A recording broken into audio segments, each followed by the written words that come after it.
la tecnología va a generar un impacto estructural en las sociedades. Es la inteligencia artificial permeando todo. ¿Cuál es el reto uno para la educación? Pues la inteligencia artificial no me va a quitar el trabajo, pero sí me lo va a quitar. Y esa es la pregunta que quizás nadie puede resolver, porque realmente nadie sabe a ciencia cierta. Pues vamos de inteligencia artificial a que tenemos que hablar de lo profundamente humano. La educación es también la formación para vivir en democracia. Cualquier transformación es humana, no es de tecnología. Habilidades profundamente humanas que son mucho más difíciles de formar. Una generación entera celebra su grado en estos días sin saber que cruza hacia un mundo laboral que ya no existe. El egresado posiblemente al graduarse ya tiene al menos parte de lo que recién aprendió obsoleto. La competitividad futura como país depende. Bienvenidos al episodio 12 de Lista para lo que venga. Hoy tenemos a Raquel Bernal, rectora de la Universidad de los Andes, y a Santiago Covelli, cofundador de Lulobank y ex CEO desde hace poco, después de haber estado 6 años, ¿no?, en el cargo. Hoy vinimos a hablar de algo urgente. ¿Qué se necesita aprender hoy para tener una vida con sentido? Una vida que contribuya al bien común en un mundo que cambia a esta velocidad. Todos lo estamos sintiendo, las reglas del trabajo se están reescribiendo, la inteligencia artificial está transformando profesiones, relaciones, toma de decisiones, y mucha gente se gradúa sin saber si su carrera todavía existe. Raquel, tú lo dijiste, estabas en un foro con rectores iberoamericanos en el 2022 y citaste una encuesta en la que solo el 11% de los empleadores dijo que creía que la gente que llegaba al trabajo estaba preparada. Mientras tanto, el 96% de los académicos, de los profesores, está convencida que están bien. Esa brecha de percepción me parece brutal.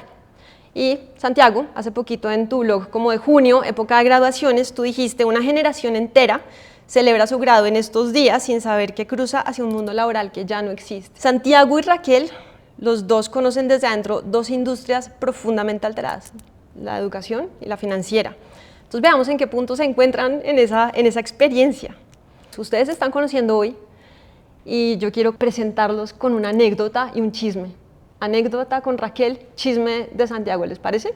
Tengo unas cartas que te mandaron unos estudiantes y no sé si puedo leer unos pedacitos. ¿Está bien contigo? Me encantaría oírlas. Toda la carrera esperé con ansias la oportunidad de tomar una clase con usted. Esa oportunidad llegó en el 2018 cuando tomé econometría avanzada. Para mí era increíble pensar que tenía la oportunidad de escuchar a alguien que leí desde el colegio y que siempre me hacía pensar: algún día quiero ser como ella.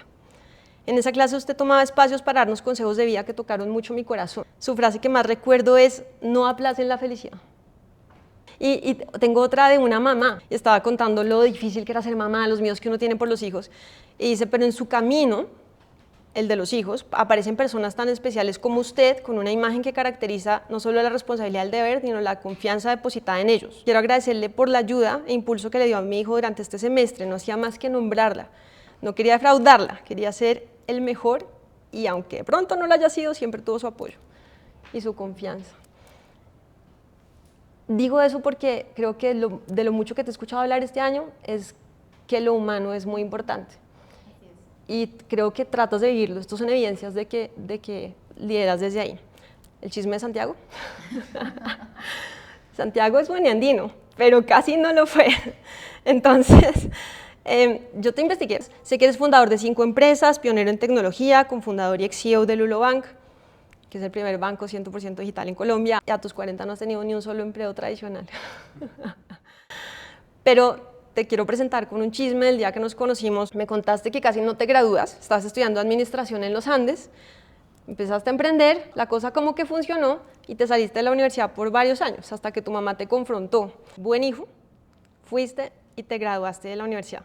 Entonces te pregunté: ok, ¿valió la pena? Y me dices: no sé si valió la pena, pero nunca hubiera sido CEO de un banco sin un título universitario. Entonces, gracias a la mamá de Santiago, porque gracias a ella hoy estás aquí para hablar con calle y con historia de si la universidad sirve o no sirve, está preparando a la gente o no la está preparando para lo que viene. Raquel, estás liderando la transformación de la universidad desde adentro y Santiago ha habido la disrupción desde afuera. Entonces, ¿qué necesita entender el sector económico sobre el rol de la universidad? ¿En qué se están encontrando y en qué no? Bueno, Tatiana, gracias primero por esa introducción tan fantástica. Qué belleza, me conmueve escuchar las palabras de esas cartas, que claro que sé cuáles son. Quiero empezar mencionando en respuesta a tu introducción que es muy importante entender que desde que fue creada la educación, y no solo la educación superior, sino la educación como institución, es para el florecimiento del ser humano. Hay un producto adicional de la educación que es prepararse para la vida laboral, tener cómo ganarse la vida, pero no es el único y no es el más importante. Entonces ahorita nos reta ese de una manera muy significativa, pero la razón de ser de la educación es ese florecimiento humano, uno, y lo segundo muy importante es recordar que la educación es también, y fue en sus inicios, sobre todo eso, la formación para vivir en democracias. ¿Cómo podemos a los jóvenes volvernos esos ciudadanos rigurosos que pueden participar en democracias liberales que se practican de manera rigurosa? Y eso es muy importante. Entonces, acá entiendo, vamos a hablar principalmente de lo que la universidad y todo el continuum educativo hace por la parte profesional, pero no exclusivamente, ¿no? Habiendo dicho eso, pues sí, esta coyuntura para la educación superior es muy crítica. Enfrentamos miles de retos, siendo uno de ellos la inteligencia artificial y cómo eso ha cambiado los trabajos, la democracia y la vida personal y la vida colectiva. La universidad, en mi opinión, no ha cambiado mucho desde que fue creada. Entonces llevamos siglos funcionando de la misma manera. Básicamente, los profesores que somos los que sabemos, derramamos conocimiento que existe sobre nuestros estudiantes y esto se ha hecho por siglos a través de clases magistrales y una educación que no cambia mucho. Y pues eso ahora está totalmente retado con el cambio en los sectores como consecuencia de las tecnologías disruptivas, no solamente la inteligencia artificial. Hay unas crisis que enfrenta la humanidad que son muy graves, entonces la crisis climática, la fragilidad de la democracia, la migración global, eso reta también el funcionamiento geopolítico y económico del mundo. Y eso también le pertenece a las universidades, cómo formamos estudiantes para ese mundo, cómo hacemos investigación para ese mundo. Como bien dices tú, los pregrados de 4 años, ni decir los de 5, el egresado posiblemente al graduarse ya tiene al menos parte de lo que recién aprendió obsoleto. Los pregrados creo que están muy cuestionados, se habla de la educación a lo largo de la vida en el sentido de que uno tiene que aprender en el momento que lo necesita y lo que necesita, no en unos momentos preestablecidos, ¿no? Entonces no cuando yo estoy de 17 a 22 o a 27, si tú te graduaste en ese momento, etcétera, sino a lo largo de la vida, que se enseña de manera más flexible, más personalizada, que es lo que necesitan las personas en ese momento de la vida. Entonces la atención está en la formación del ser, porque el ser humano sí no lo puedo formar a través de una pantalla, no le puedo dar una credencial para que sea un buen ser humano. La formación de esas habilidades profundamente humanas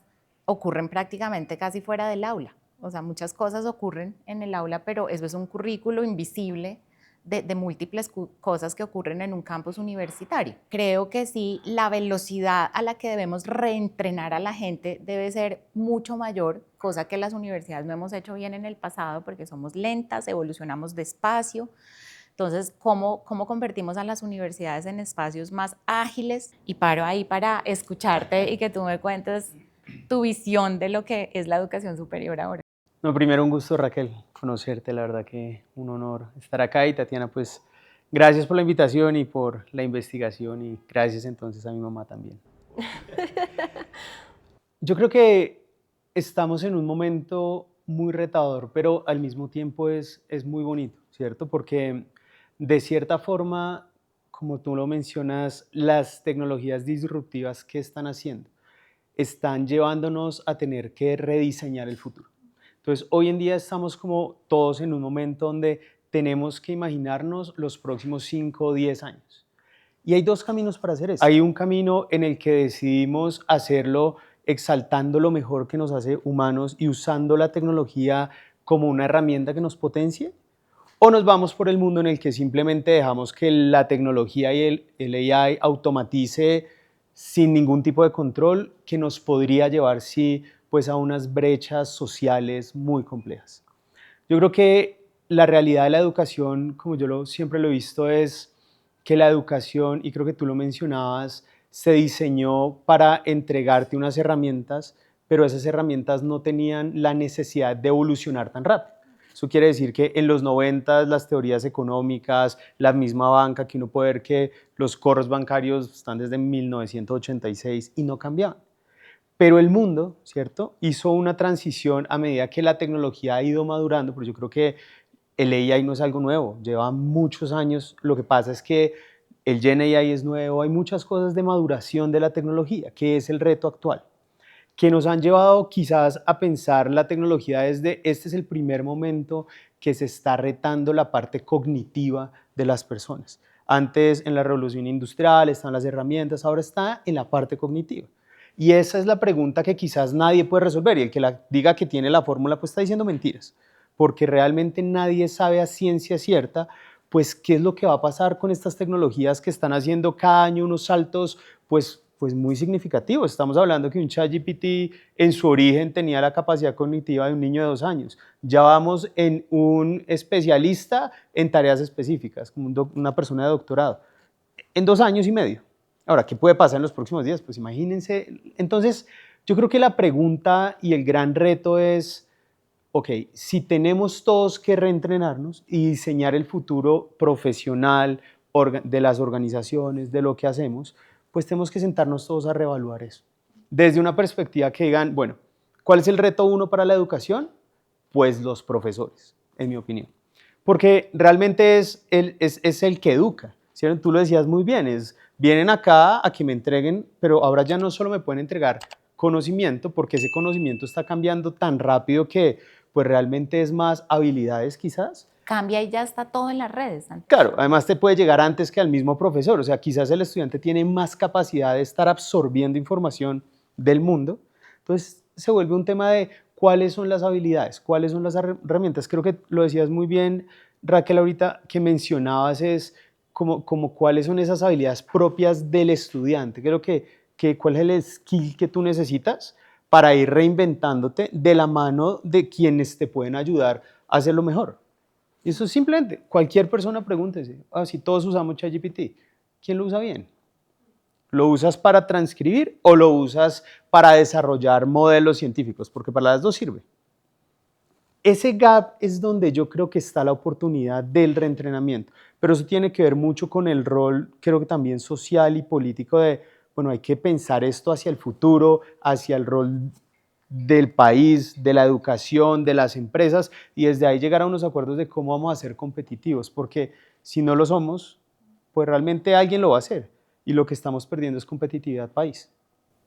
Y me encanta lo que estás diciendo, Santiago, porque yo llevo los últimos meses hablando un poquito sobre, de cara como al proceso electoral, hablando sobre un acuerdo nacional, que no es un acuerdo político, sino es un acuerdo del país que queremos ser en los próximos 30 años. Y eso porque es importante, exactamente por lo que tú dijiste, porque si entendemos a qué le vamos a meter el esfuerzo, todos los sectores nos podemos aglutinar alrededor de las tareas que nos toca hacer. Entonces, esto ha pasado en países como Vietnam, Corea, Singapur, esos son ejemplos grandilocuentes, digamos, pero más cercanos está República Dominicana, Costa Rica, que son más pequeños, entendible, pero han llegado a acuerdos de este es el país que queremos ser y le invertimos a eso. Entonces, el sector educativo sabe qué tiene que hacer, ¿no es cierto? El sector real sabe, ¿no?, cómo reorganizarse, cómo es la política industrial, la política comercial, cómo es la política tributaria, y eso le ha costado mucho a Colombia, ¿no? Y creo que de esa manera, Santiago, ahora que hablamos como de cómo reentrenar a la gente, ¿no? Cómo entiende uno exactamente cómo ayudarlos a evolucionar suficientemente rápido y en qué dirección, eso sería muy importante si uno tuviera como una meta de llegada. En esa meta de llegada, como ya hemos mencionado, hay esos 2 tipos de habilidades que serán y seguirán siendo lo más importante. Entonces, están esas habilidades técnicas. Entonces, si uno se va a dedicar a los empleos verdes, entonces es cómo cualifico a la gente para esos empleos. Esas habilidades, les llamo yo, son la leche, porque la habilidad es fácil de codificar y transferir, pero dura poco, se expira rápido, pero es fácil de formar, porque uno entiende, esto hay que enseñar matemática, física, y hay habilidades profundamente humanas, que son mucho más difíciles de formar, son muy difíciles de medir y por lo tanto no son codificables y transferibles de manera fácil. Yo no creo que eso se pueda hacer en línea, entonces son el vino, porque duran mucho, pero son muy difíciles de crear, toma mucho tiempo creándose. Entonces hay esa tensión, yo creo. Creo, Santiago y Tatiana, que estamos avanzando en la Universidad de los Andes con seguridad, pero en el sector, en aprender a formar las habilidades técnicas más rápidamente. Siento que podemos hacerlo mejor, pero el ecosistema educativo se ha movido rápido con respecto a otros países de Latinoamérica. Es más difícil hacer lo segundo, por eso es que creo yo que a los jóvenes, en todo caso, las universidades deben tenerlos en campus para el desarrollo de las competencias profundamente humanas, ¿no? El pensamiento crítico, la ética, el pensamiento creativo, la capacidad de resiliencia, adaptabilidad, la agilidad que dices tú, es la persona ágil la que en la compañía va a poder mover cosas rápidamente porque este es el mundo y la velocidad que nos tocó.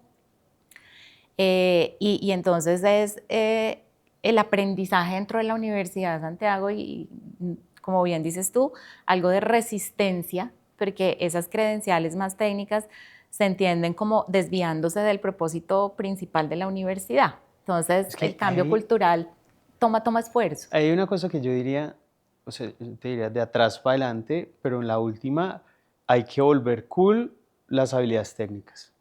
Porque culturalmente a nosotros como país o como sociedades nos enseñaron que si no eras el abogado, pues o sea, la habilidad técnica hoy quizás es lo más valioso que puedes tener. Sí, el profesional en el pedestal. Sí, es que si tú no eres doctor en este país, pues no eres nadie, ¿cierto? Entonces yo creo que la doctoritis pues va a tener un problema bien grande con esto de la transformación.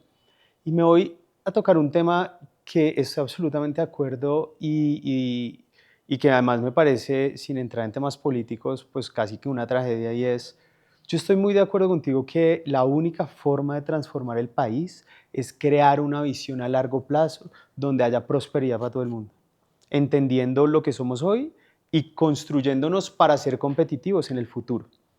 Ahora, ¿cuál es el reto? El reto es que la competitividad futura como país depende de una variable de impacto muy grande que se llama la tecnología. Y en los próximos 10 años, dicho por todo el mundo, la tecnología va a generar un impacto estructural en las sociedades, en las empresas, en los trabajos, en todo lo que conocemos. Y nunca nos hemos enfrentado a algo de este nivel, por eso nadie tiene a ciencia cierta pues una solución. El reto político es que si lo miras hoy, ninguno de los políticos ni habla de esto, ni sabe de esto, ni está en la agenda.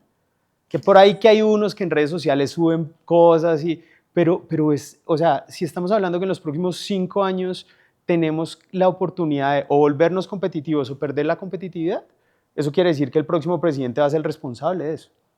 Y si esto no es parte de la agenda, entonces, ¿qué es? Esa sí es una preocupación que yo tengo. Y no está y no aparece, y nos vamos a quedar siendo, y hay un estudio, creo que fue PwC, que dice que en los próximos 10 años, el continente que menos ventaja va a tomar del AI es Latinoamérica. Por debajo de África, por debajo de todos, por esto, porque no hay una estrategia, no estamos yendo, o sea, vamos como por ahí.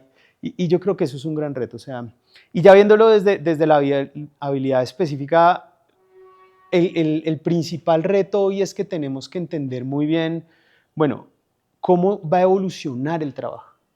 Porque es que es muy difícil entrenar a alguien sin saber qué es lo que va a pasar del otro lado, ¿cierto? Entonces tiene que haber también una conversación dentro de las mismas empresas que creo que están también en un estadio de qué voy a hacer, ¿cierto? Para eso, con el reto que tú decías muy bien, Tatiana, en la introducción, y es, hoy en día, estadísticamente, los empleos o el impacto en empleo de los nuevos estudiantes es más alto que en los que están ya como dentro de los trabajos. ¿Por qué? Porque la automatización, lo primero que está atacando son ese tipo de tareas. Entonces, por ejemplo, lo que se conoce como el paralegal en los abogados, que era esta persona que iba y se entrenaba para seguir en un proceso, o todas esas capas iniciales que sobre todo eran las que le tocaba hacer lo que nadie quería, ¿no? Entonces, no, tú eres el del papeleo, o tú eres pero era como ese punto de entrada para comenzar a aprender algo. Ahí es donde las compañías están haciendo, como las compañías tienen que tomar decisiones de competitividad en esto, porque al final el AI tiene mucho que ver con eficiencia, eso quiere decir que tiene que ver con competitividad. Entonces, ¿dónde recortas? ¿Cuáles son? Al final, pues, tiene ese impacto en ese estudiante, pues, que no tiene la oportunidad de aprender, ahí es donde está el reto. Entonces, si tú lo miras en una matriz de quiénes tienen más oportunidad, para mí, por ahí que el que está como entre los 25 y los 35, que no es tan costoso, no es un profesional tan costoso por una empresa, tiene curva de aprendizaje, la tecnología pues que medio es afín, le fluye, puede aprender más. Los que son más mayores pues tienen mucha más resistencia a los famosos 30 años de hacer lo mismo y pues los nuevos no tienen la oportunidad porque pues si ustedes ya... creo que ese es un dilema grande, o sea, yo creo que todos van a encontrar un espacio, pero si uno no le pone estrategia a esto, y nos dejamos pues caer ahí, ahí sí hay un reto. Una pausa para contarte de este sitio tan cool donde grabamos el podcast con Santiago y con Raquel. Está chévere, ¿no?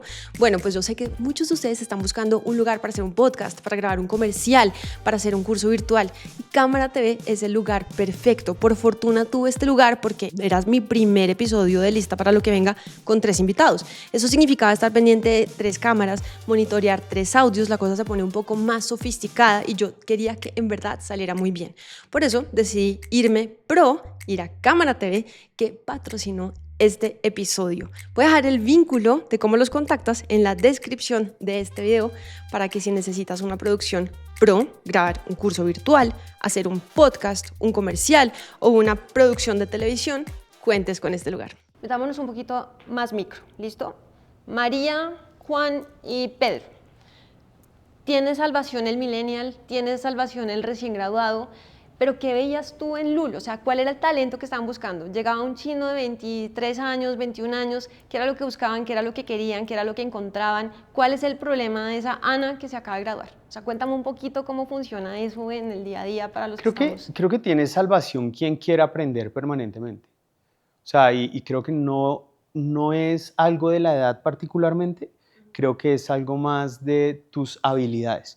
Entonces, yo he conocido personas muy jóvenes, pero muy jóvenes con y sin títulos universitarios, que tienen unas habilidades extraordinarias. Por ejemplo, en el desarrollo de tecnología hay gente extraordinaria que se han dedicado a aprender desde los 14 años. Hay personas ya mayores, digamos 60, que de igual forma saben, y por ejemplo, una de las personas que yo más admiro, que manejaba como la operación core del banco, que se llama Oscar, es la persona que más sabe automatización. Y no es ni millennial, ni centennial, ni nada de esto. Y ayer estaba casualmente, me crucé un mensaje con él y me dijo, no, es que hice en N8N un flujo de automatización para tarjetas de crédito, que no sé qué. Entonces, nuestro crack de N8N. De N8N, es muy bueno. Entonces, no es necesariamente algo de la edad, es quizás más del tipo de habilidades que tú tienes, que tú formas y tu deseo realmente. No necesariamente una compañía transforma a alguien. O sea, tú puedes ir, si eres una persona resistente al cambio, al startup más avanzado del mundo y seguir siendo la misma persona. Y es imposible cambiarte. Imposible. Y esta persona, yo sí te digo, y yo tengo ejemplos, no voy a decir nombres, pero sí tengo ejemplos, imposible. 6 años y no lo logramos. En el mejor de los lugares, pues, que uno dice, no, por lo más tecnológico, no cambió. Esa persona realmente es la que tiene un reto. Igual también hay pelados jóvenes que tampoco quieren. Tú lo decías muy bien, que el centennial, que el millennial, pues el centennial también tiene, el otro día había un estudio que decía que ahora los centennials en su mayoría quieren es ser creadores de contenido, ser artistas, hacer marcas de ropa, pero pues así como que médico y esto pues no tanto porque pues esta vida.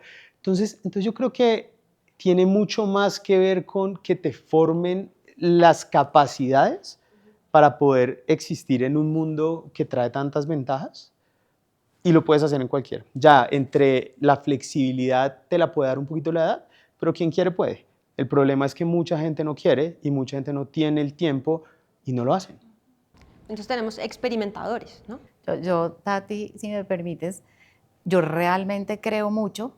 Hago la aclaración de que yo no soy experta en inteligencia artificial, pero como usuaria y tratando de capacitarme para liderar una universidad en la era de la inteligencia artificial, yo realmente creo mucho en la capacidad aumentadora del ser humano de la inteligencia artificial, si uno la entiende y la sabe usar. Y pues hay este dicho que ya está muy proliferado, pero lo reitero, y es que la inteligencia artificial no me va a quitar el trabajo, pero sí me lo va a quitar la persona que sí se actualiza de manera permanente en inteligencia artificial. Entonces, como dice Santiago, esto es un asunto de estar consciente de la necesidad de mantenerse permanentemente cualificado. Entonces, ese es como el mindset que los seres humanos tenemos que adquirir ahora, un amor por aprender a aprender de manera continua. Y eso no necesariamente, Santiago, creo yo, tiene que ocurrir en las universidades exclusivamente. Eso primero tiene que ocurrir en todo el continuum educativo. Yo no sé bien qué están haciendo los colegios, por ejemplo.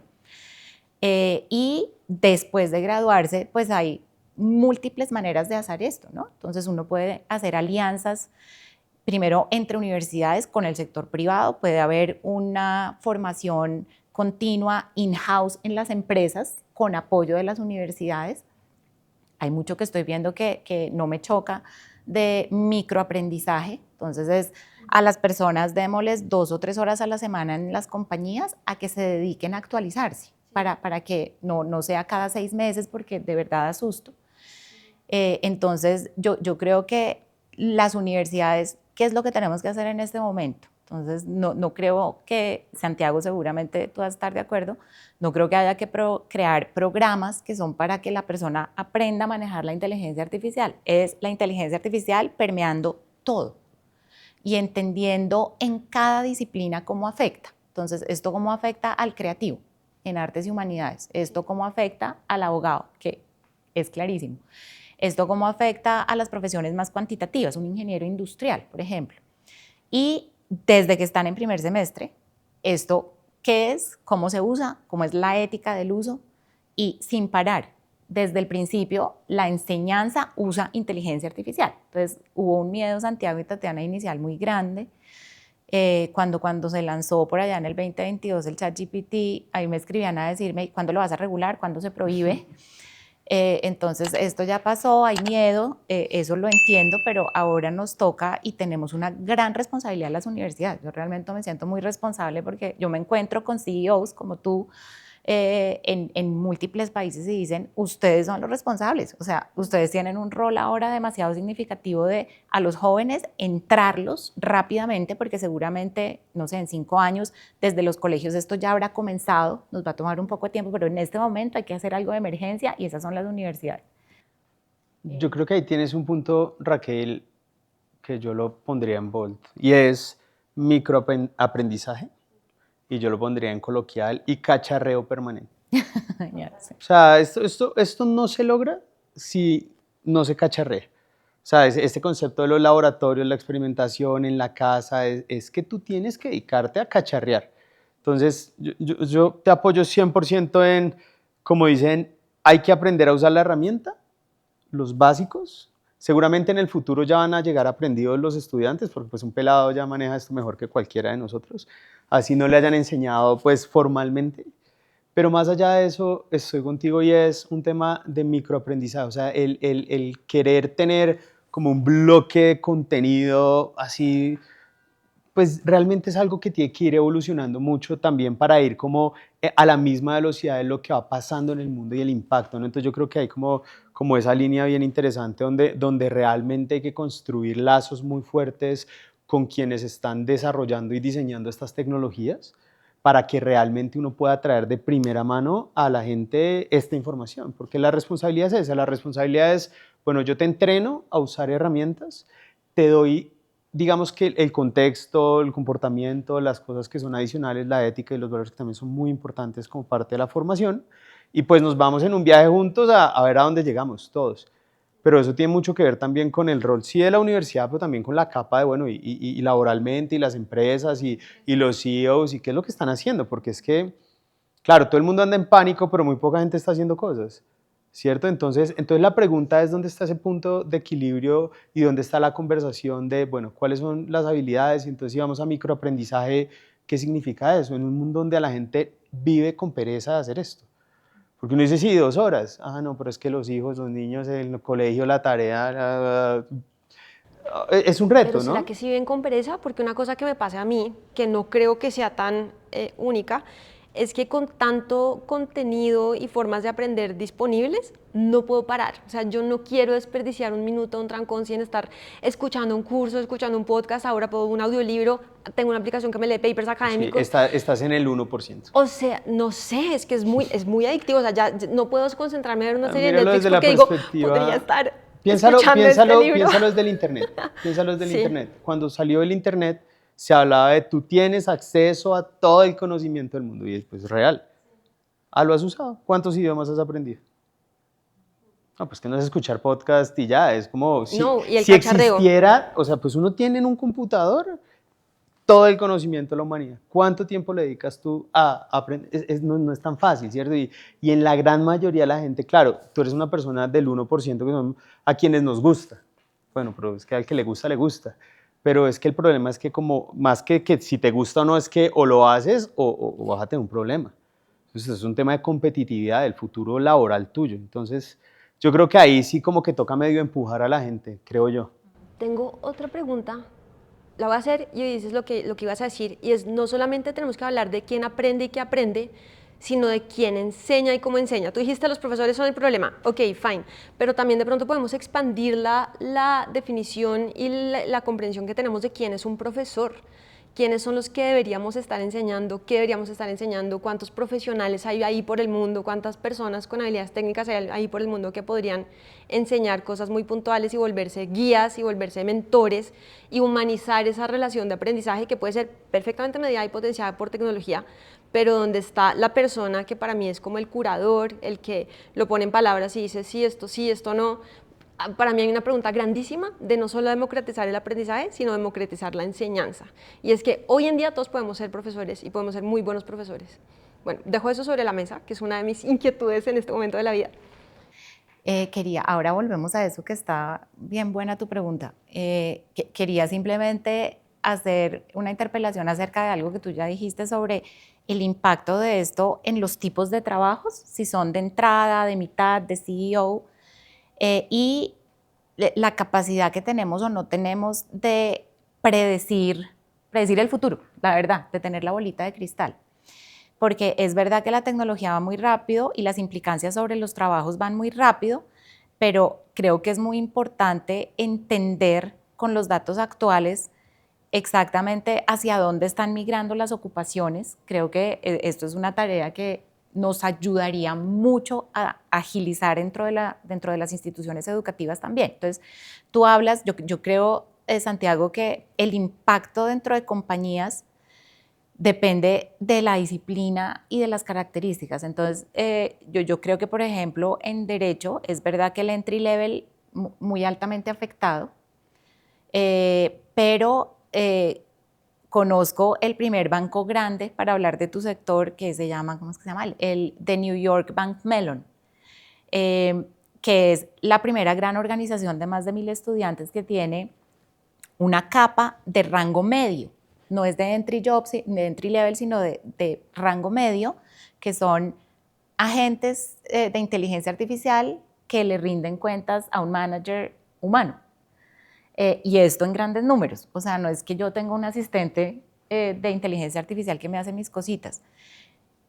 Ahí, por ejemplo, fíjate, las competencias que ese manager necesita son distintas a las de un otro manager. Como es uno gerente de un conjunto de empleados que son máquina y un conjunto que son seres humanos. Eso cómo se gerencia, eso cómo se hace. ¿Cómo desciframos, Santiago y Tatiana, a futuro lo que se va a necesitar? O sea, por ejemplo, la gente de pronto va a querer un broker de datos personales. Entonces, usted manéjeme mis datos porque ahí usted me puede ayudar a predecir mi salud, a predecir mis finanzas. Creo que eso es una tarea que también globalmente debemos coordinar. Yo participo en cosas del World Economic Forum y ahí pasamos obsesionados con entender ese mapeo, o sea, hacia dónde se va moviendo y cómo hacemos para que entonces la oferta se vaya moviendo de manera un poquito más atinada. Pero ese mapeo, incluso la misma inteligencia ahorita artificial. Vamos a tu pregunta, pero... Sí, ok. Sí, o sea, yo creo que me lleva a preguntarme y es, yo creo que lo que tiene que pasar es que tiene que haber una cercanía mucho más grande entre la academia y las empresas, ¿cierto? porque creo que la necesidad, para poder entender esta necesidad con la oferta, tiene que cambiar. Cuando uno lo mira, una de las cosas más importantes es entender que lo que se va a automatizar es lo que nunca debió ser humano, nunca. Lo que pasa es que nosotros lo volvimos humano y hay tareas repetitivas, es que nadie fue a una universidad para llenar formularios, nadie, o sea, ¿cierto? Entonces la pregunta grande es, bueno, ¿cuáles son las tareas que nunca debieron ser humanas? ¿Cuáles son los procesos que realmente, cuando tú hablas de los bancos son sistemas de datos? Quiere decir que son los más propensos a automatizarse. O sea, en investigaciones uno puede estar hablando que más del 80-90% de las tareas o actividades de los bancos se pueden automatizar. Porque básicamente es procesar datos. Es que un banco es una hoja de Excel gigante, básicamente, ¿cierto? Eso nos lleva a la pregunta de, bueno, ¿y entonces cuáles son los roles de las personas administrando las máquinas? Porque no es, yo veo cosas, armo mails para mandar reportes, olvídate, eso también lo hace mejor la máquina, ¿cierto? Entonces yo creo que eso es un debate súper interesante donde tiene que haber ya una interacción mucho más grande entre la empresa. Uno diría, bueno, si hay una estrategia que se llama un Road to AI, entonces, ¿cómo yo un banco lo va a llevar a ese futuro del AI? Y en paralelo ir conversando con la universidad, decir, venga, mire, yo entendí que yo puedo hacer esto, como uno. Primero me tiene que ayudar a transformar, porque hoy no somos empresas automáticas. Es que a veces también y en los grandes foros se habla, no, hablemos del final. ¿Cuál es el empleo en el 2000? Pues, ni puta idea, ¿cuál es en 20 años? O sea, si todavía no sabemos cómo comenzar. Entonces también hay una conversación de, venga, ¿cómo comenzamos? Y cómo comenzamos, cualquier transformación es humana, no es de tecnología, ¿cierto? Si uno habla en estadística, básicamente el 10% tiene que ver con el AI, el 20% tiene que ver con datos y modelos y todo el resto tiene que ver con personas. Con lo humano.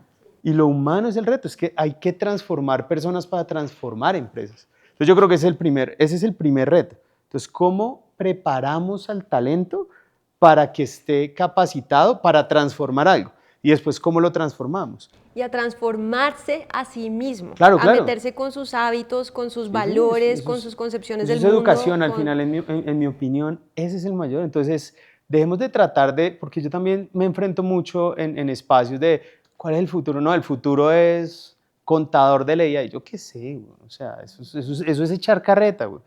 Enfoquémonos en, bueno, ¿qué es lo que necesitamos ya? Personas capacitadas para abordar procesos de transformación. Después, hagamos los procesos de transformación y evolucionemos los roles en función de, bueno, qué realmente se logró, qué no. Y eso hace un proceso de mucha iteración, ¿no? De mucha iteración de la academia con las empresas, porque es muy difícil decir, no, hagamos el pensum de los administradores de empresas por los próximos 10 años. Yo te diría, Raquel, imposible, yo no sé. No sé cuál va a ser mi rol en 10 años, o sea, y creo que me iría por ahí. Sí, si quieres conversamos de la pregunta que nos hiciste porque me parece importantísima. Una cosa es que enseñamos, que entonces ya entre Santiago y yo decimos, toca ir viendo, pero sobre todo formando aquello que es durable, que nos va a ayudar a adaptarnos de manera continua. Pero además ahora, después de 20, 25 años de la capacidad de aprender mucho más de neurociencia, sabemos cómo aprende la gente. Y tenemos clarísimo que esa enseñanza de derramar conocimiento, esa enseñanza magistral, tiene poco poder de quedarse engranada en la persona que lo recibe. Entonces, se habla también en esta transformación de los cómo. ¿Cómo es que vamos a enseñar para esa transformación? ¿Con quién y qué? Entonces, yo creo realmente en que la universidad se tiene que salir de la universidad, que tenemos que ser mucho más conectados con los sectores, con aliados de diferente tipo, trabajar con edtechs, que creo que nos pueden traer unas características que la universidad no necesariamente tiene y que son muy importantes para los jóvenes y para las personas a lo largo de la vida. Tiene que ser una educación mucho más experiencial. Entonces, en forma y en modo, dentro del aula de clase, fuera del aula de clase, pero con socios. Entonces, usted va a aprender de construcción, entonces, aquí, pero también allá en la práctica. y consolidamos las competencias con ese aliado con el que estamos trabajando en la práctica también. Trabajamos directamente con la empresa, lo que estábamos hablando del microaprendizaje. Entonces, entendiendo su negocio, su deseo de transformar, cómo le ayudamos a que las personas que ya trabajan acá están continuamente preparadas para esos nuevos retos. Creo que esto es un elemento fundamental de la manera como aprendemos. Yo realmente creo que ya solo con la disrupción del Internet, como decías tú, Santiago, ahí está prácticamente todo el conocimiento. Ahora está apareciendo más rápido, pero ahí está. Entonces, si la gente quiere aprender de econometría avanzada, que es mi curso, allá está. Y pueden hacer devolver, avanzar, stop, y es más fácil aprender. Entonces, yo como profesora, ¿qué valor agregado estoy dando? Exactamente qué rol tengo que tener. Entonces, yo hablo de que el profesor sea ahora un guía, en realidad, para ese proceso de autoaprendizaje, porque es que eso es lo que tenemos que hacer de ahora en adelante. Yo aprendo, yo entiendo qué necesito, y hay alguien que me ayuda como a hacer la curaduría de ese proceso. Entonces creo que es un elemento muy importante de cómo ocurre la educación, reitero, no solo en educación superior, sino creo que esto tiene que ser desde el principio, ¿no? Una persona que desde que están pequeñitos en preescolar enseñémoslos a gestionar, porque esto es lo que les va a tocar a lo largo de toda la vida. Entonces, sí, la universidad afuera y con aliados creo que se vuelve muy importante. Somos unas instituciones que somos muy solas, trabajamos muy en silo, y creo que eso tiene que cambiar de manera significativa. Sí, ok. Y también cuando dices de trabajar con las empresas y todo eso, yo también creo que hay que empoderar a las personas que están dentro de las empresas o por fuera para que reconozcan cuál es su saber, que hagan explícito eso que les sale natural, eso que han desarrollado como que se ha vuelto tácito y lo puedan transmitir y lo puedan enseñar para que se vuelvan curadores. Porque volviendo a eso, ¿qué es lo humano que tenemos que tener muy claro? Porque en eso está la transformación en las personas. Hay una cosa que me parece que sí está transformándose muy rápido y es cómo tomamos decisiones. No transformándose muy rápido, ahí nos sirve saber cómo funciona la cognición, ¿no? Todo el trabajo de Kahneman, bueno, todo lo que sabemos de los sesgos, eso es fundamental, pero la realidad la realidad como es presentada a nosotros, sí está cambiando muy rápido. Y todos los patrones que teníamos para tomar una decisión de qué creo, qué no creo, a quién le creo, esto es una amenaza, esto no es una amenaza, no sabemos, en este momento no sabemos si tenemos que desarrollar esa sensibilidad muy rápido.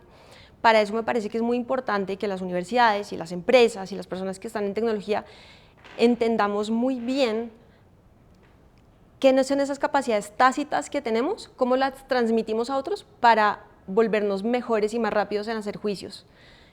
Y es imposible hacer juicios solamente desde mi experiencia. Tú decías, yo voy a hablar de mi perspectiva, necesito la perspectiva de otros.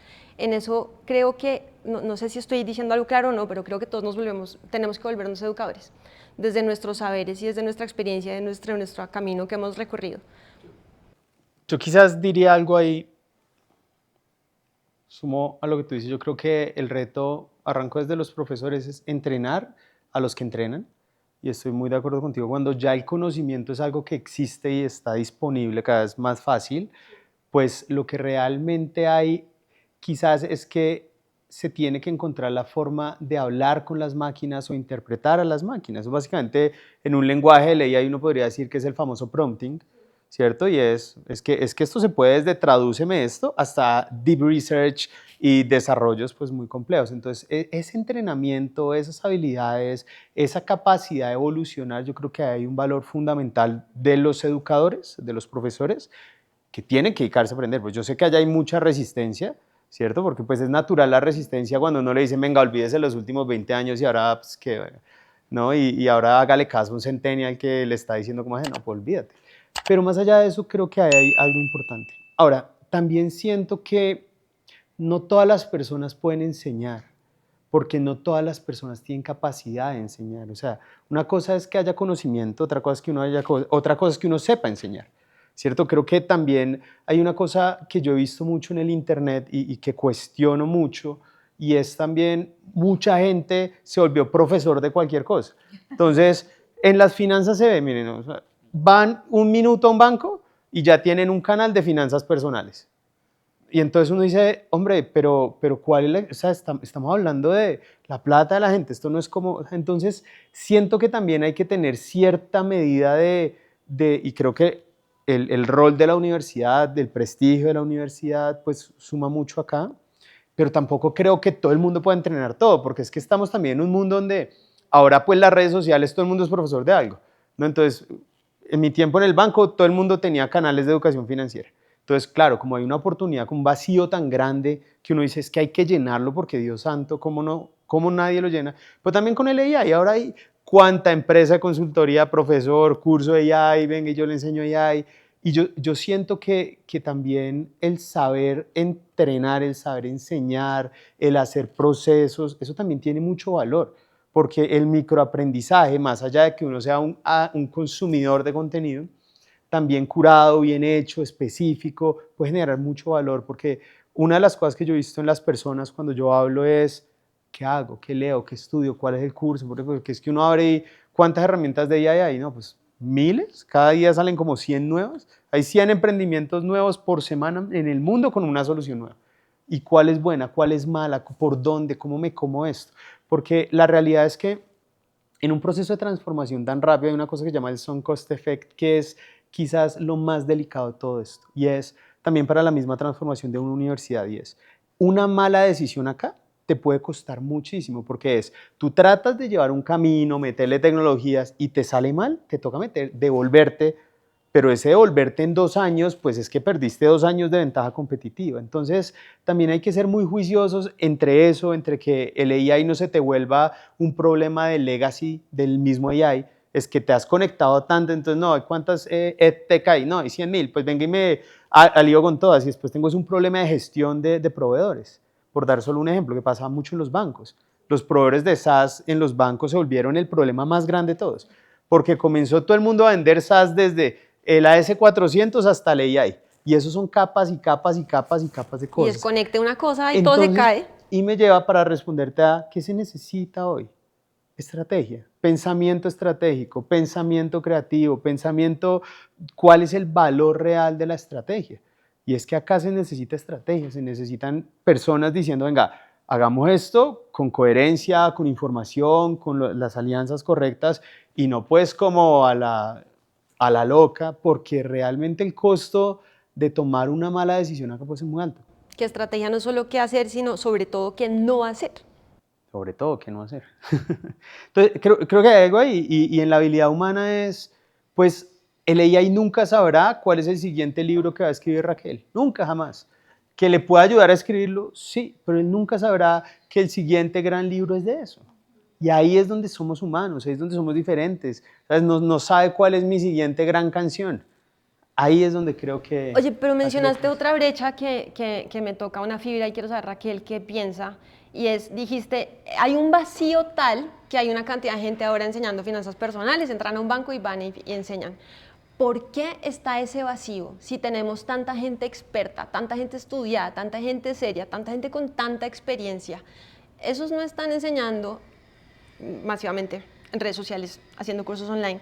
Están acá en su rinconcito, desconectados de esta sed y hambre de gente que dice, explícame, enséñame, te pago, pero por favor llena ese vacío en mi vida.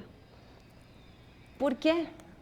Tú tienes a los expertos. Sí, sí, yo creo que, Tati, recién estamos saliéndonos de la universidad. Entonces yo creo que la universidad, siendo esa institución milenial tan importante, ha sido un poco pedante en el sentido de los doctores, el profesional, nos enfocamos en un segmento de la población, sobre todo en un país como Colombia, estamos excluyendo a muchos. Entonces, esa sed de conocimiento es porque pues, los recursos en este país no existen para lograr que todos accedan a educación superior de alta calidad. En esta coyuntura se vienen disminuyendo incluso más esos recursos, entonces han estado excluidos, esa es la sed. Nosotros tampoco es que tenemos todos los recursos, pero sí soy honesta en decir que yo leo una cierta pedancia en las universidades. Y esto ha ido cambiando paulatinamente en los últimos años con el tema de la educación a lo largo de la vida. Y con un regreso, y esto conecta con algo de lo que hablamos antes, a los oficios profundamente humanos. Entonces, en lo primero, las universidades todas están creciendo en esa formación no formal para personas que quieren aprender otras cosas a lo largo de la vida y de manera más ágil y más práctica. Entonces, las universidades creo que sí tenemos la responsabilidad de ser esa institución muy rigurosa que se va al origen del conocimiento, a la teoría para después irse a la práctica. Yo creo que los aprendizajes a lo largo de la vida deben ser muchos más prácticos y eso no lo hacíamos porque el rigor de la universidad pues, nos hace ser muy juiciosos con la teoría, lo profundo, el origen del conocimiento. Y lo que tiene que hacer la universidad es diversificar. Entonces, nosotros todavía somos responsables de ese ser humano que quiere florecer, pero también somos responsables de personas a lo largo de la vida que necesitan mantenerse a la par de lo que está pasando con el mundo. Eso lo estamos haciendo un poco mejor en estas épocas. No, y ven, te digo una cosa, hay muchos seres humanos que quieren florecer, que están en Instagram, con ganas de florecer. Ahí está. Pero cuando me refiero a eso, Tati, solo para aclarar, es que el florecimiento humano es una cosa que va más allá de saber finanzas, que va más allá de saber ser influencer. Entonces, eso me parecería a mí irresponsable decir, venga, le voy a enseñar esto en un curso que tiene 24 horas. El florecimiento humano es un conjunto de cosas que pasan a lo largo de los 4 años que tenemos a esos jóvenes en el campus. Yo creo que ahí solo le sumaría una cosa y es, yo creo que el consumidor cambió y yo creo que eso hay que mirarlo con un poquito más de detalle para ver qué significa eso. La hiperconectividad nos ha llevado también a desenvolvernos o desarrollarnos socialmente pues muy diferente a como fueron nuestros tiempos. Hoy en día más o menos creo que una persona media en el mundo consume como 1.5 horas o 2 horas de redes sociales diariamente. Los jóvenes más que eso. Sí, seguramente más, es como la media incluyéndonos a todos los que no consumimos tanto. Cuando uno mira los pequeños problemas como las finanzas personales, como el tema del AI, como usar una herramienta, se vuelven como necesidades del día a día que uno realmente necesita que alguien llene. En un mundo tan hiperconectado, con tantas necesidades, con esto que está pasando con las redes sociales, es un fenómeno que yo creo que en el tiempo tiene que también ser una parte de la conversación de la educación y es cómo uno hace parte de ese mundo. Nadie entra a TikTok a estudiar nada, pero mucha gente se informa de cosas que son relevantes como las finanzas. Uno no hace un curso de cómo gestionar tu plata en TikTok, pero mucha información que te llega te puede llevar a tomar buenas o malas decisiones en función de gestionar tu plata. Pero yo creo que esa hiperconectividad y ese usuario hipersocial, que es lo que hoy estamos viviendo, pues tiene que entrar en esa conversación, porque al final, cuando hablamos de microaprender, decimos, pues es que le vas a tener que quitar tiempo a tu TikTok para dedicárselo a esto. Entonces, quizás puede ser un medio distinto, pero los formatos, la forma como consume la gente, el tipo de contenido, lo que realmente llama o no llama la atención, etcétera, etcétera, que es quizás lo que los muy buenos creadores de contenido han logrado resolver, pues tiene que ser parte de esto, porque si no volvemos como la educación parte de la rutina del día a día de la gente, pues no vamos a lograr hacer la microeducación, porque microeducación no es, en mi opinión, partir un curso de 4 años en cápsulas de media hora y mandárselas a la gente por WhatsApp. Creo que eso no es, tiene mucho que ver con el formato y qué es lo que uno está atacando realmente en esa microaprendida. Es que vengan, les digo, yo estoy escribiendo sobre desarrollo de carácter y desarrollo de carácter en YouTube. ¿Y por qué se vuelve tan importante? Porque tú dices, en la universidad hay 4 años, ahí está todo este espacio de tiempo y todas estas interacciones en las que se está desarrollando la persona, donde pasan todas estas cosas súper importantes para un chino de 18 a 23 años. Pero en las redes sociales hay muchas cosas que calan mucho. La cantidad de tiempo que la gente pasa, el spaced repetition, y es que me encuentro con una cosa, tomo distancia, me vuelvo a encontrar con otra cosa y eso es muy bueno para el aprendizaje, como esa cosa repetida, dejando un espacio de tiempo. Las preguntas fundamentales, porque uno puede aprender de finanzas personales, pero puede ir a buscar cómo lidio con este niño de 3 años que no me aguanto, y la gente está encontrando respuestas a esas preguntas profundamente humanas en influencers o en creadores de contenido malos y buenos que están dando soluciones y que al estar expuestos nosotros una y otra vez se crea una cosa muy poderosa que son las relaciones parasociales. Y es, yo en esta persona confío, a esta persona le creo, y están teniendo más contacto los estudiantes con sus influencers a través del spaced repetition en redes sociales que con el profesor en clase y muchas veces con sus compañeros, porque cambian de curso, no los vuelven a ver, los que entraron en pandemia muchos no hicieron como un grupo social cohesionado y están expuestos a estas personas que se vuelven el modelo y el carácter se desarrolla a partir de ejemplo. Entonces tenemos como estos modelos que digo, wow, quiero ser como él, explícitamente o está metido en mi cabeza, y de ahí saco mis ideas de qué es lo bueno. Eso es muy poderoso y eso hay que ponerle mucha atención. Y muy asustador. Muy asustador. Y por eso creo que la gente que está comprometida con la integridad, con el carácter, con lo profundamente humano y con la construcción de una sociedad justa, necesita entender a qué estamos expuestos y de dónde estamos sacando nuestras ideas de qué es lo bueno. Entonces, bueno, dejo como eso ahí. Les quiero hacer como ya para, bueno, no sé si tienes alguna reacción. No, quería Tati, si te parece bien hablar un poquito de nuevo sobre las ocupaciones y los oficios más originales, porque estabas hablando también de todos queremos florecer y me parece que en los países en desarrollo hemos tenido esta dificultad de que solo los profesionales florecen y en teoría el resto de la población no tiene acceso a eso. Y de hecho, en un mundo que uno se puede imaginar distópico, la inteligencia artificial reemplaza tantas de nuestras labores que nosotros podemos regresar a lo más humano, ¿no? Que uno se puede volver a hacer la cerámica que querías hacer, a tener la huerta, a hacer carpintería porque siempre quise, o yo siempre he querido saber coser ropa. Entonces, la educación técnica y tecnológica creo que se vuelve supremamente importante para el proyecto país, que hablábamos, Santiago, al principio, en un país tan diverso, tan desigual.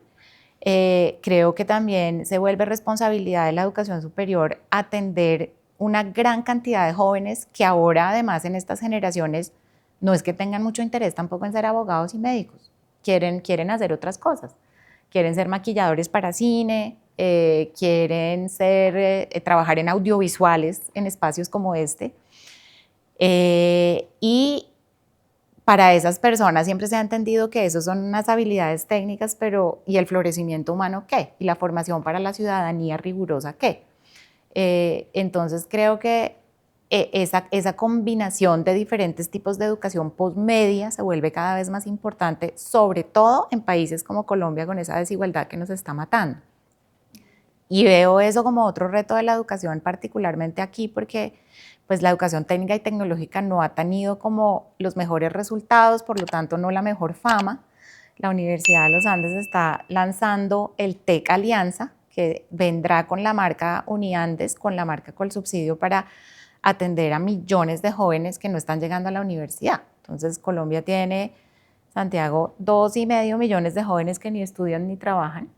Y estamos en la transición demográfica donde menos jóvenes van llegando a la universidad, pero esos jóvenes están ahí, nadie los atiende.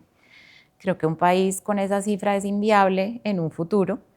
Entonces, ¿cómo también, Tatiana, regresamos un poquito a las ocupaciones más humanas y les damos como esa prioridad en un proyecto productivo de país, a la vez logrando mejor calidad de vida para un montón de jóvenes que ahorita ven como que no tienen ninguna esperanza ni ninguna oportunidad? Entonces, pues aparte de la inteligencia artificial, tenemos muchos otros retos país en el sector educativo que son importantes, interesantes y hasta entretenidos de pensar cómo nos unimos como país para lograr superar estas barreras que, pues la verdad sí nos están matando. A mí me emociona el TEC Alianza, me emociona un montón meterse en la educación técnica porque además ahí hay algo profundamente humano. Si no solamente hay posibilidades para los que ni estudian ni trabajan, sino para todos esos adultos que quisiéramos tener un poco de contacto con la materia, como ver una creación de principio a fin, olvidarnos de las pantallas por un rato o aprender más de pantallas de una manera distinta, me parece que hay mucha esperanza ahí. Y eso conecta con una pregunta que les quería hacer a los dos. Y es, ¿en qué momento se dieron cuenta ustedes dos, porque hemos hablado de todo lo que tiene que ser el país y los políticos y el mundo para proyectarnos, ¿en qué momento se dieron cuenta ustedes dos de que su trabajo ya no era solo una carrera, sino una forma de influir en el futuro? No, mira, yo cuando estaba en la universidad me acuerdo que no tenía claro qué iba a pasar conmigo, pero tenía claro que no quería. Tenía claro que no quería trabajar para una compañía, por eso nunca hice las pasantías y esto, quería crear. Estuve siempre convencido que la tecnología tenía un poder transformador. E independientemente qué tipo de tecnología, eso fue pues previo a todo lo que hoy conocemos, era la época del flash, de los CDs multimedia, que fue por donde comenzamos.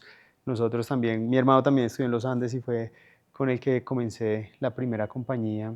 Y me acuerdo mucho que fue a lo largo de entender la capacidad transformadora de la tecnología que entendí la posibilidad que uno tenía de usarla con un objetivo de construir e impactar positivamente, que fue la razón por la que en Lulo, por ejemplo, logramos hacer este banco con esta capacidad transformadora a través de hacer las finanzas de una forma diferente para la gente, con rentabilidades, con unas grandes condiciones y siempre pensando que uno siempre tiene que pensar como en el People, Planet, Profit, ¿sabes? Es cómo creas negocios de alto valor, pero que construyan sociedades y que protejan el medio ambiente.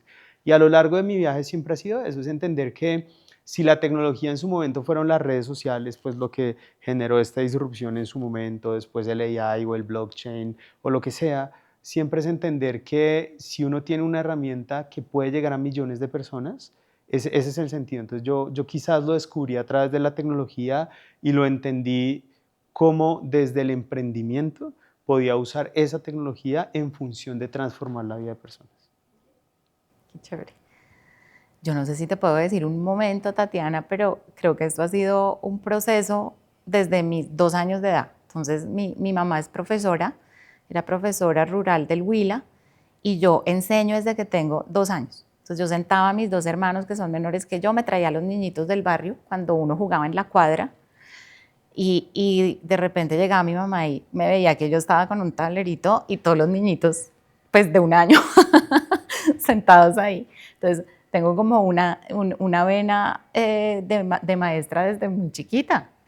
Y me encantaba eso de enseñar. Y ya cuando me iba a graduar del colegio, yo tenía como un llamado muy profundo a que quería algo que fuera de impacto social. Entonces, en ese proceso de entender a qué carrera quería entrar, la indagación era, bueno, ¿qué combinación de cosas me permiten hacer algo por Colombia, por impacto social? Terminé en economía, que me parecía que era como una combinación interesante de cuantitativo que amaba las matemáticas y lo social.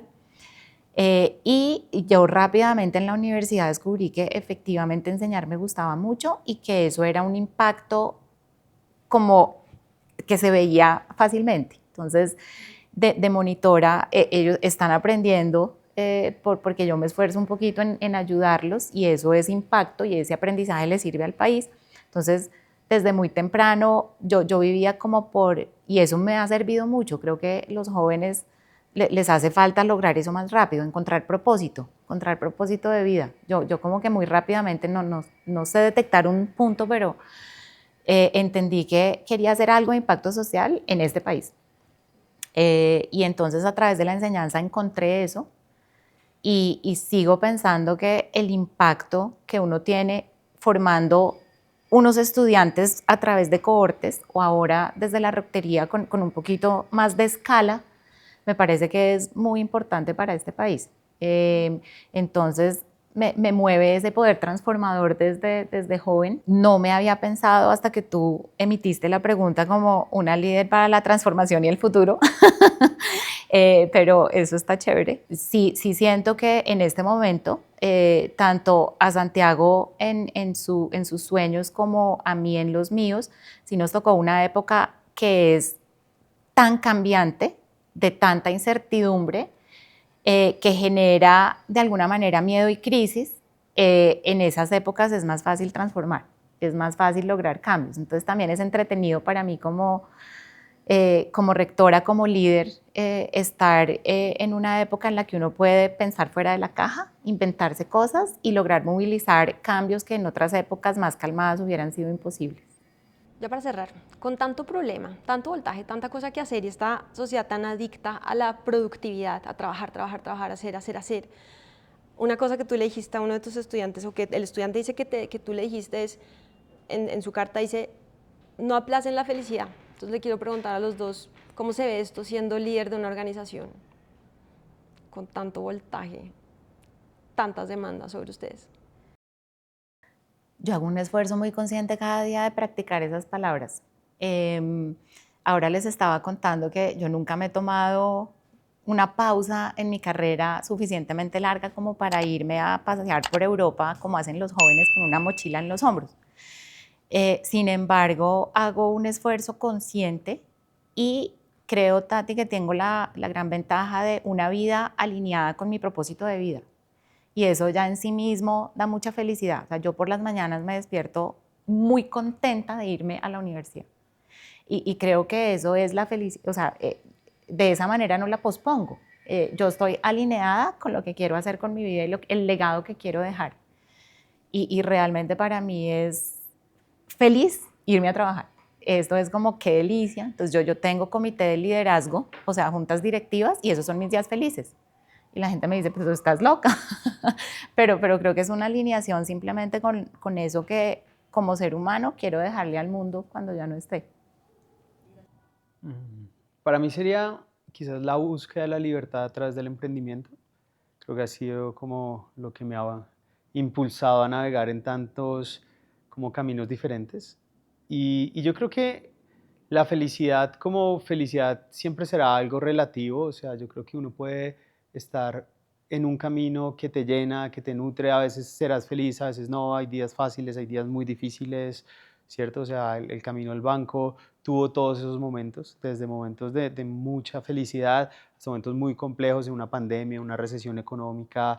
Entonces, yo creo que es más como esa búsqueda de un camino que te lleve realmente a encontrar ese lugar o eso que tú quieres hacer. Para mí siempre ha sido la búsqueda de la libertad de, como dicen, poder ser y hacer aquello que me nazca, que sueñe y no depender de algo en el específico, un trabajo, de algo. Y simplemente es eso. Yo creo que uno es feliz si sabe que va en un camino, así en ese momento no estés alegre, ¿cierto? Entonces, después de eso, entenderás que en los días de lluvia se aprende quizás más que en los días tranquilos, pero en los días tranquilos quizás puedes disfrutar un poquito más de aquello que has aprendido. Entonces, yo creo que simplemente es ir en un camino que te llene y pues apostarle a que un día llegarás a un final y que eso, pues cuando mires por el retrovisor, puedas decir que valió la pena. Ok, muchas gracias. Bueno, pues me encanta que se hayan conocido. Ojalá la conversación siga. Y gracias a todos por estar en Lista para lo que venga. Si no se han suscrito, suscríbanse y compártanlo con toda la gente a la que le interesa la educación, que hoy deberíamos ser todos. Gracias. Gracias a ti, Tati.